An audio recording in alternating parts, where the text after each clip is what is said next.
Okay, so no introduction today. I gotta just really fast, short, sweet, to the point. I'll be watching a movie. I haven't seen it at all. I'm not gonna say which one it is, but I will say this: very anime based. I know it's extremely old as fuck. It's from last year, but it has something to do with freaking the anime series with swords and old school feudal Japan. It's not Inuyasha either. It's the one that anime series. I'll give you a hint. Came out in 2019. It's 4 years old, and has a small little like freaking hilarious little sister that almost everyone made their freaking best girl ever, waifu even. And she's in a basket. That's the closest thing. I'm gonna give you a hint. I haven't watched in theaters. I haven't watched it on Netflix, but a friend's roommate, he just got Netflix for a little bit. He's only running it for 30 days because after that he's not getting it again. So I'm gonna watch it downstairs in a real big ass, beautiful 60, 80 foot inch freaking TV instead of my 45-inch one. Anyways, yeah, still follow me on Twitter, Instagram, BShootBrighty, and all that other good stuff, and mine's and like I always usually say, Reddit, Twitter, GitHub, all that other good stuff on the links description box down below. Want to follow me anywhere else? Just in case the channel gets terminated, hacked, DDoS, shut down, shadow ban, all that stuff. Anyways, enough of me bullshitting around. I'm playing some Yakuza 3 music in the background, so links description box down below. I'll leave the link down below. You're gonna see this probably Sunday instead of tonight, which I'm doing on Saturday. So there's that. Um, I never played any of the first 4 Yakuza games. I didn't play it till like Yakuza 6. I didn't even play 1 through 5 because I don't even think I remember their existence at all. I didn't even have any friends at my IRL in high school back in the day that I had that played any of the original first 5 Yakuza games, so I had no idea that was even existing until Yakuza 6 came out. And then 7, of course, got more popular afterwards in the United States here in the West. Anyways, after the history lesson here, gives me a lot of old school like Tekken and freaking Street Fighter vibes for some reason. I don't know if the same company. I know Sega's the ones that create all the Yakuza games, so I don't know if it was because I know Tekken. I think that's owned by something else. That's from like Bandai Namco. Unless they had the same Japanese like freaking music artists or Japanese like freaking music producers. I don't know. For Sega and Bandai Namco, I don't know. Anyways, real quick, I'm not gonna be talking about any of these 3 stories, but I just wanted to bring them up really fast. Let's see.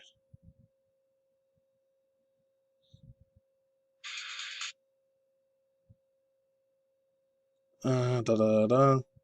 Oh, yeah. King of Fighters. I'm probably going to do this either Sunday or Monday. Both of these reactions. This King of Fighters news that came out 5-6 days ago. By the time you guys see this, be a week old. Never heard of this chick at all. Her name's Sylvie Palipali. Official trailer came out for that, so I'll be reacting to that one. I told you that 2 days ago. So there's that. I don't know why it's playing that shit now. I said not to fucking play that. Anyways. Sorry, guys. Technical difficulties. Tekken 8. Another one. I don't know if I ever heard of this dude ever in the past. I may or may not have heard of him before. Maybe he's a brand new character. Maybe he isn't. Because this just came out a couple hours ago. By the time you guys see it, it'll be Monday. So both those will probably be Monday. Warwang or Warhwang. Tekken 8 character. It's a brand new Tekken 8 character out here. The official trailer for Man and Namco just came out, so I'll probably be reacting both of those two tomorrow. Not Sunday, it'll definitely be a Monday. So stay on the lookout for Monday for sure if I don't do it tomorrow. Just Sunday.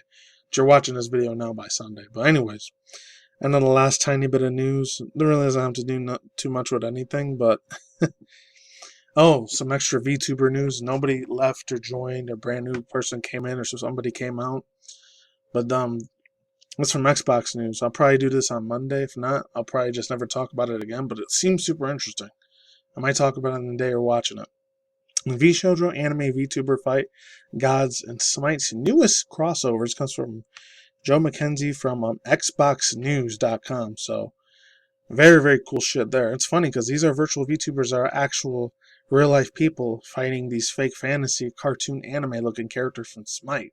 I've heard of Smite a few times. I'm not really aware of anything of that franchise or universe. I know it's a super popular series. I never got into it. Number one, I got an IRL job I got to do, so I'm not gonna have a shit ton of time to play every video game out there in the world. And two, it's not really my cup of tea when it comes to big giant MMORPGs like League of Legends, World of Warcraft, any of those big giant places like that, like Valorant or Apex Legends. I don't got any time at all to play games like that. If I was still like maybe a middle school or high schooler kid right now, I'd have all the time in the world to do that, but I don't. Fortunately, it's sad times of being an adult sometimes. But sometimes when I do, on the weekends, I'll play the games that I want to freaking play, in my personal opinion. Hopefully that's not a hot take, but Let's really begin. So it says PlayStation shuts down Pixel Opus developers of Concrete Genie, which never heard of Concrete Genie before, so I'm not aware of that at all. I swear to God, I'm a true gamer. I'm just don't have as much time to play it like I did 15 years ago. But let's continue on. The Sony has shut down Pixel Opus or Opus.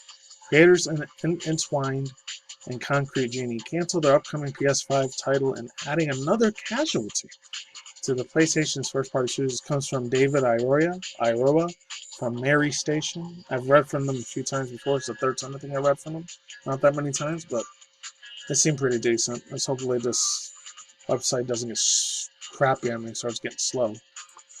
Now we can truly begin this article. Let's fucking start.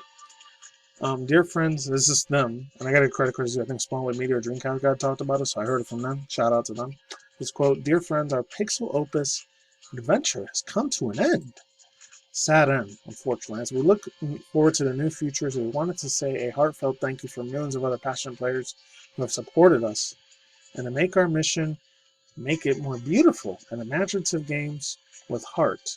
We are so grateful, unquote. And it goes on to also say. So it also says as well, the message is posted on social media platform over this weekend, the prelude to the terrible news.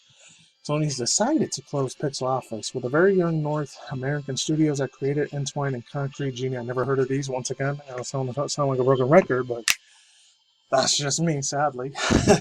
This is strictly a PC game. I would never know what these two games were. It says, after nominated with the average 75% on Metacritic and meritorious, hopefully I'm saying that word right, 81% of users. Founded in 2014 and comprise a comprised mix of college students and industry veterans. Pixel Opus was working on it for a PlayStation 5 that is de facto, fortunately canceled.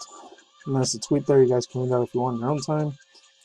I'm only going to read up to here to June 2nd. It says, at the moment, Sony has barely issued any moments of statements, which does not explain any of the too much that has caused the closure of the PlayStation Studios. This is, quote, PlayStation Studios regularly evaluates its portfolio and the stature of the projects to ensure that they meet the organization's short and long-term strategic objectives as part of a recent process.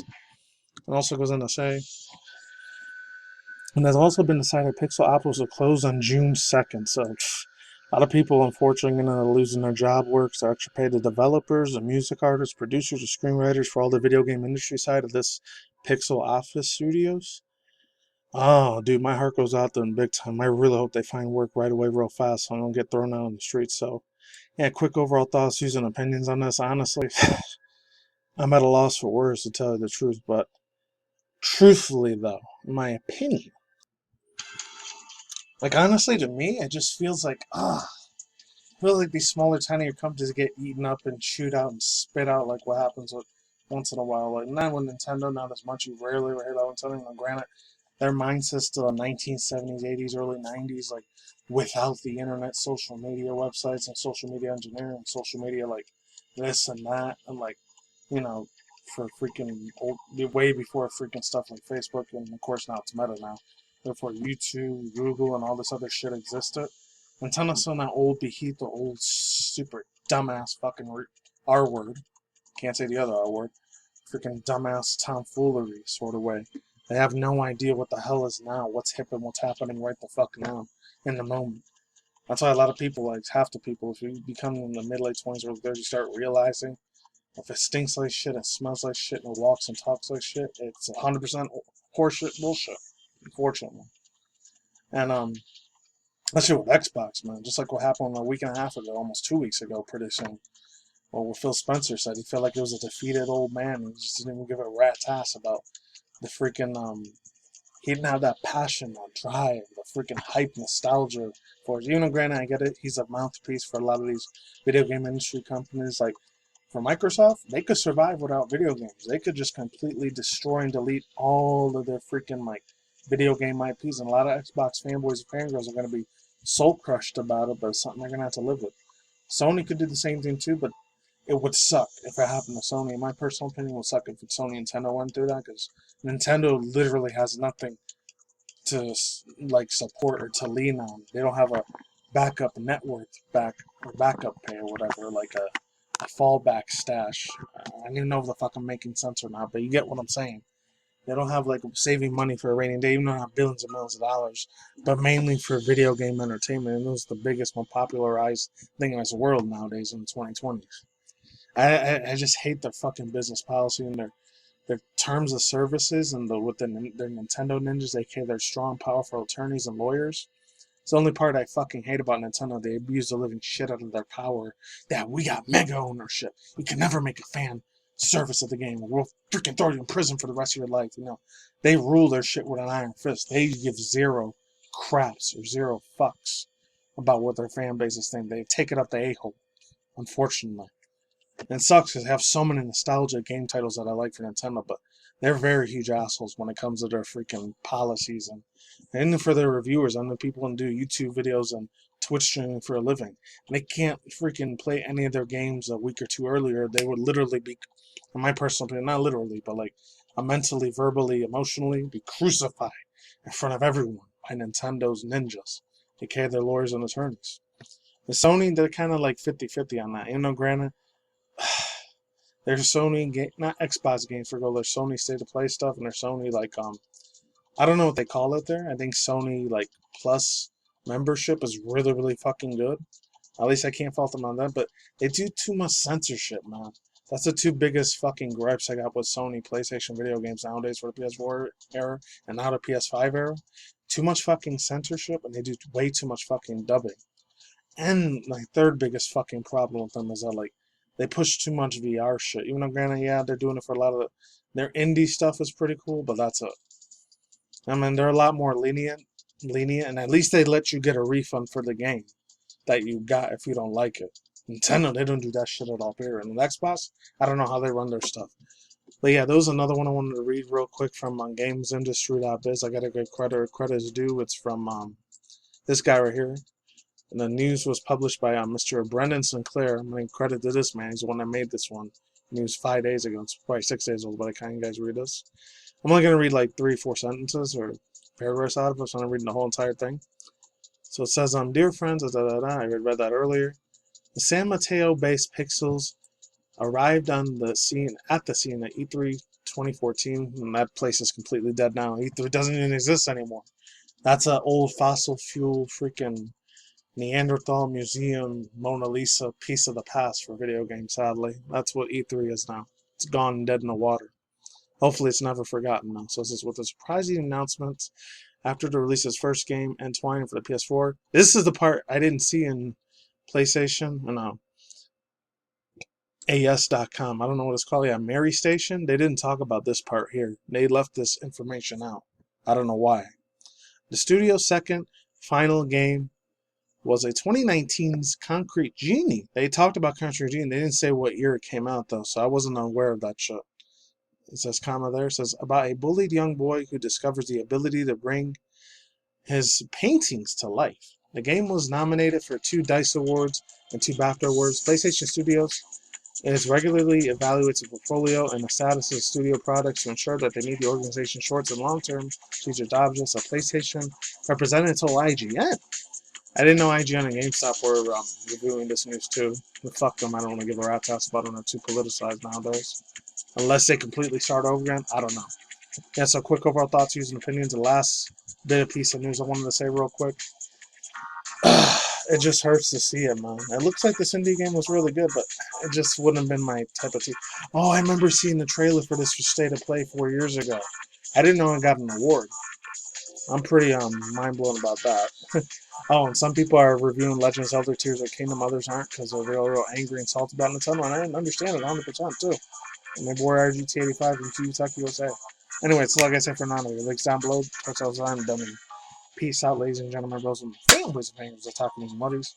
I'll see you next. See you guys. Good day or good night. Wherever you're at in the world out there, stay streaking slowly at the same time as the reckless. Stay tuned for you on this channel. Could have video game industry news, anime news, future genres, Elon Musk news, sometimes celebrity entertainment news, reaction review segments, anime manga news once in a while, and reaction videos too. Peace out on the shout out. Ladies and gentlemen, see you on the flip side. Goodbye. Gone. Stay safe. See you soon. Later.